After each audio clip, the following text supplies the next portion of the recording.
Well, the tension between President Trump and President-elect Biden places world leaders in a tricky position. Brazil's president is one of the few who hasn't congratulated Mr. Biden. Jair Bolsonaro has lost a key ally with President Trump on the way out, but Brazil's president is gaining unexpected friends. Ahead of municipal elections this weekend, our South America correspondent Katie Watson reports from the northeast of Brazil, a region where Mr. Bolsonaro used to be unpopular. Now his approval ratings are going up.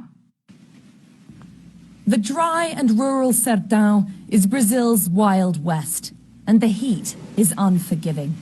It's a poor region where people say they feel forgotten. God above all, this says. This is a part of Brazil where religion dominates, but where politics is just as sacred, and local leaders often answer people's prayers. Valdir is running as the town's mayor in this weekend's elections. Even in these COVID times, politics is personal here.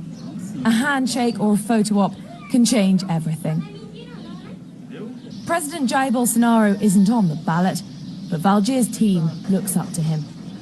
I think people see truth in Bolsonaro. He has to be radical in his beliefs, radical in his love for Brazil, for the family, for God, the three pillars of our society. Down the road, I meet Francis Maria. She calls him Father Bolsonaro because Christmas came early this year. When the pandemic hit, monthly government handouts of around $100 meant she earned more than she did as a cleaner and carer, enough to pay for her food and change her political allegiances forever. I used to be a really devoted supporter of the left, of Lula, but now I'm 100% Bolsonaro. With or without the handouts, I'd support him, because he's a man who's not been bought by anyone.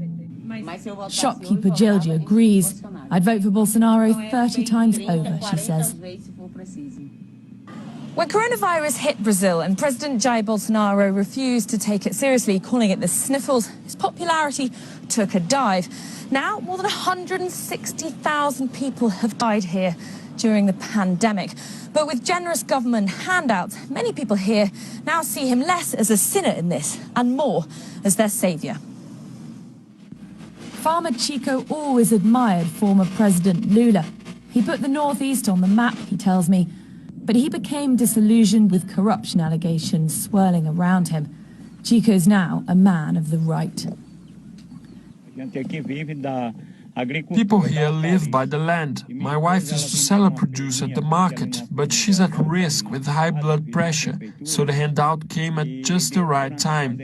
I really didn't think Bolsonaro would be competent enough to govern this country, but months after he came to power, his attitude, his fight against corruption, I realized I did believe in him.